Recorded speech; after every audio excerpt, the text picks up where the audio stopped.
بسم اللہ الرحمن الرحیم۔ ایک کارخانے کا مالک جو بہت ہی مغرور اور غصے والا تھا، یا تو اسے ڈانٹنے کے لیے یا پھر کوئی ضروری معلومات حاصل کرنے کے لیے ہی بات کرتا تھا۔ سب مزدور اس سے بات کرتے ہوئے گھبراتے تھے۔ پھر ایک نیا مزدور مل میں آیا۔ اس نے جب مالک کے بارے میں باتیں سنی تو اس سے رہا نہیں گیا۔ اس نے اپنے ساتھیوں سے کہا کہ ہمیں مالک سے دوری نہیں بنا کر رکھنی چاہیے۔ ممکن ہے کہ اس کی طبیعت میں ہنسی مذاق شامل نہ ہو، زیادہ بات کرنا مالک کو پسند نہ ہو۔ اس مزدور کے بیٹے کی سالگرہ تھی۔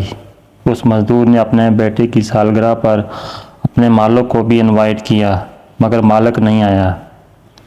دوسرے دن مزدور مالک کے پاس گیا، دروازہ بجا کر اندر جانے کی اجازت لی اور بہت ہی خوش اخلاقی سے کہا، سر جی، کل آپ میرے بچے کی سالگرہ پر نہیں آئے، اس لیے میں آپ کے لیے کچھ لایا ہوں۔ مالک نے سنجیدگی سے مزدور کو دیکھا اور بولا، مجھے کسی چیز کی ضرورت نہیں، میں کچھ چاہیے تو مجھے بولو، تو ذرا جلدی کرو، مجھے کسی کام سے جانا ہے۔ مزدور نے مالک کی طرف مسکرا کر دیکھا اور کہا، اگر آپ ویسا کر دیں جیسا میں چاہتا ہوں تو یہی میرے بیٹے کی سالگرہ کا تحفہ ہوگا۔ مالک حیران ہو گیا اور بولا، تم مجھے کیا دینا چاہتے ہو اور مجھ سے کیا کروانا چاہتے ہو؟ مزدور نے جیب سے 2 سفید رنگ کے ربن نکال کر مالک کو دے دیا۔ مالک نے پوچھا، یہ کیا ہے؟ مزدور نے کہا، یہ مجھے کسی نے دیے تھے جب میں دوسروں سے دور رہتا ہوں اور پھر اس نے مجھ سے کہا کہ یہ ایک تمہارے لیے ہے، کیونکہ تم ایسے انسان ہو جو میری زندگی میں بہت اہمیت رکھتے ہو، اور یہ دوسرا ربن اس کے لیے ہے جو شخص تمہاری زندگی میں بہت اہمیت رکھتا ہے۔ تو میں بھی ایک ربن آپ کے لیے لایا ہوں اور دوسرا اس کے لیے ہے جس سے آپ اپنی زندگی میں سب سے زیادہ محبت کرتے ہیں یا پھر اہمیت دیتے ہیں۔ یہ ربن آج ہی آپ اسے دیں۔ مزدور کی بات سن کر مالک کو ہنسی آ گئی، لیکن وہ سنجیدہ ہی رہا۔ اس نے مزدور کو ربن ہاتھ پر باندھنے کی اجازت دے دی۔ دوسرا ربن جب مزدور نے مالک کو دے دیا تو وہ سوچنے لگا کہ ایسا کون سا انسان ہے جسے وہ سب سے زیادہ اہمیت دیتا ہے۔ یہاں تک کہ کام کا وقت ختم ہو گیا اور وہ واپس گھر جا رہا تھا کہ راستے میں اسے اپنے بیٹے کا خیال آیا، جسے وہ اپنی بیوی کے گزر جانے کے بعد مصروف ہونے کی وجہ سے بہت کم وقت دیتا تھا۔ جب بھی اس سے بات کرتا تو وہ یا تو نصیحت ہوتی یا پھر ڈانٹ ہوتی۔ اس نے گھر داخل ہوتے ہی وہ ربن جو اپنی کلائی پر تھا اتار دیا، اپنے بیٹے کے کمرے کی طرف چل پڑا جو بستر پر لیٹا ہوا تھا۔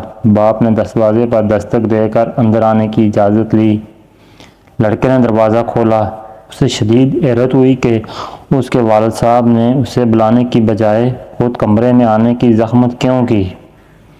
وہ سوچ ہی رہا تھا کہ اس کے باپ نے اس کی کلائی پکڑی اور اس کی طرف دیکھ کر مزدور کی ساری بات دہرا دی، ساتھ میں یہ بھی کہا کہ بہت مصروف ہونے کی وجہ سے میں نے کبھی تمہیں ٹھیک سے وقت نہیں دیا، مجھے افسوس ہے۔ اپنی جیب دوسرا ربن نکال کر اس نے اپنے بیٹے کو دیا اور بولا، یہ ربن تم اس کلائی پر باندھ دینا جس کو تم سب سے زیادہ محبت کرتے ہو۔ لڑکا پھوٹ پھوٹ کر رونے لگا۔ اس نے اپنے باپ کی کلائی پکڑی اور بولا، پاپا، میں یہ آپ ہی کو باندھوں گا۔ میں یہ سوچتا تھا کہ آپ مجھ سے بالکل پیار نہیں کرتے اور میں کچھ دنوں سے خودکشی کرنے کے بارے میں سوچ رہا تھا۔ آپ کی چھوٹی سی بات نے مجھے جینے کی وجہ دے دی۔ آئی لو یو پاپا۔ مل کے مالک کی آنکھوں میں آنسو آ گئے۔ اس نے اپنے بیٹے کو اپنے سینے سے لگا لیا۔ دوسرے دن جب وہ مل میں گیا تو اس نے اسی مزدور کو بلایا۔ جیسے ہی مزدور کمرے میں داخل ہوا تو مالک کے چہرے پر مسکراہٹ پھیل گئی۔ مزدور نے مالک کے چہرے پر مسکراہٹ دیکھی تو وہ بھی مسکرا دیا۔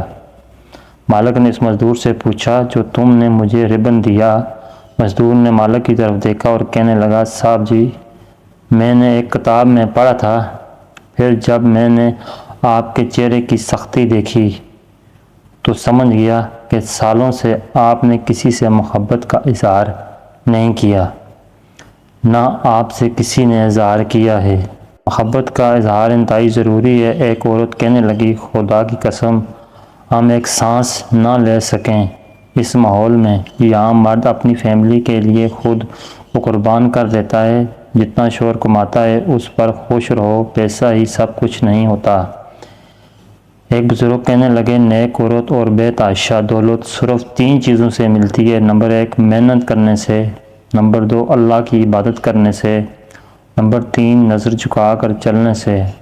خدا کی قسم مجھے بڑی گاڑیوں اور اے سی والے محل میں وہ سکون نہیں ملا جو سکون مجھے شوہر کا سر دبانے میں آتا ہے، جو سکون سے شوہر کی پسند کا کھانا بنانے میں آتا ہے۔